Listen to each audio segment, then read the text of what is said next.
Hi, it's Jules. Today I'm going to be showing you my current glue books that I'm working in, and it's a lot. It's too many. Don't copy this, don't do this. But I just always come up with different ideas, or I find pretty paper and want to make a glue book. So let me get this pile down here. How many is this? 1, 2, 3, 4, 5, 6, 7, 8, 9, 10, 11. It's ridiculous. So, but there's a couple that I tend to work in the most. But I'm going to just quickly go through each one, and maybe it'll inspire you to do a new one or start another one.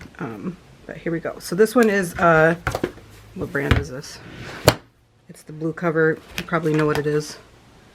The Canson. I think it's mixed media paper notebook. And for this one, I just kind of collaged on the front. And then I decided I wanted a place where I could put the bigger images, and I'll go back in later and add more images like this and fill it all up. But I just wanted the big images to be somewhere for those to go. But I'll do flip throughs of these at another time when I'm finished with them, or I'll show videos of me working in them. But I just want to explain why I have so many different current journals or glue books. Alright, next one. This is a Dingbats tiny notebook, and this one is just quotes. So it's just quotes that I like. I'll cut them out and put them in here. Not very far along in it. This one is, I love these Cavallini Paper and Company tiny notebooks. You can get them on Amazon. And this one is just small collages. And then, what is this one? Oh, this is my Inchies book. Another Cavallini small notebook. And then I just put my Inchies that you might have seen me cut out of magazines in here. Do little collages in that. This one I found, or I love this paper, so I decided to make a little glue book out of it.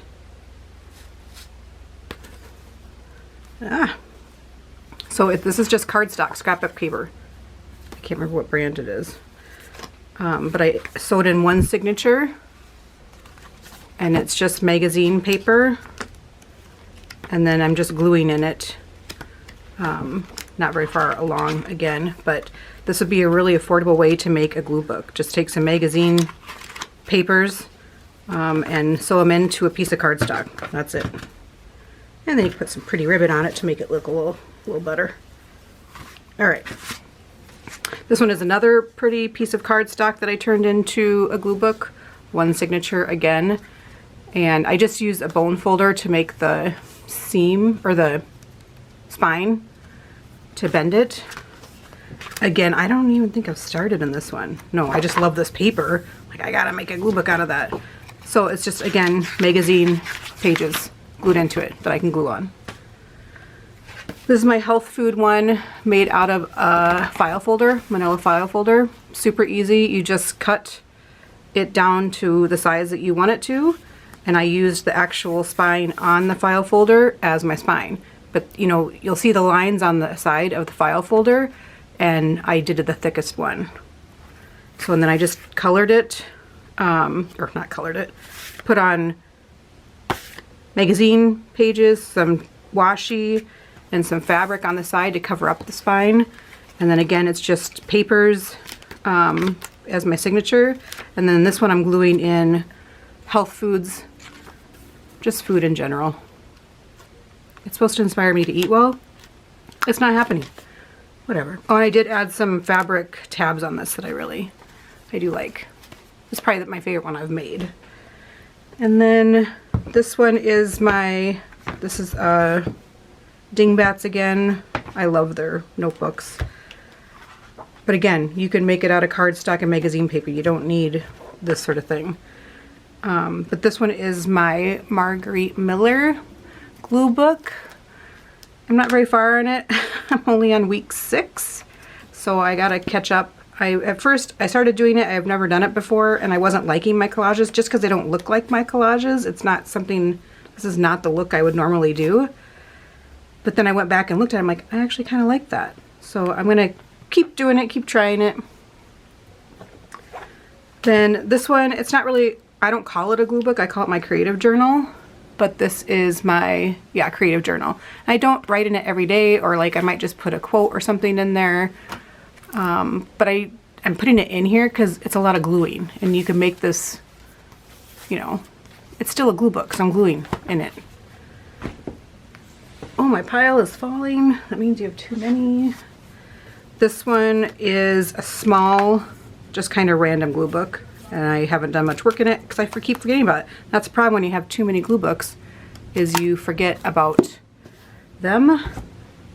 And then the two I work in the most, besides my creative journal, are, this one is, these are both Arteza watercolor books. You can find those on Amazon.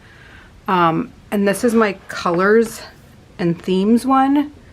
So as you can see, there's obviously themes. This is a coffee theme, yellow. So that's that one. Pretty far along on that one. This one I'm almost done with. This is another Arteza watercolor book. And this is just kind of random, or I guess that you could call that black and white, but just random collaging. I like working in this one the most. I do like color coordinating, but not necessarily all one color. It might be like this is yellows and blues. So yeah. But again, you don't need this type of, I would say these are about $13 each. And these are even more, the smaller ones. What is this one? I didn't say. I don't know. Oh. SeQues? S-E-Q-E-S. And this is Archer and Olive. Both great quality. I'll probably order more at some point. So yeah, there we go. That's a lot, but I love gluing, so thanks for watching.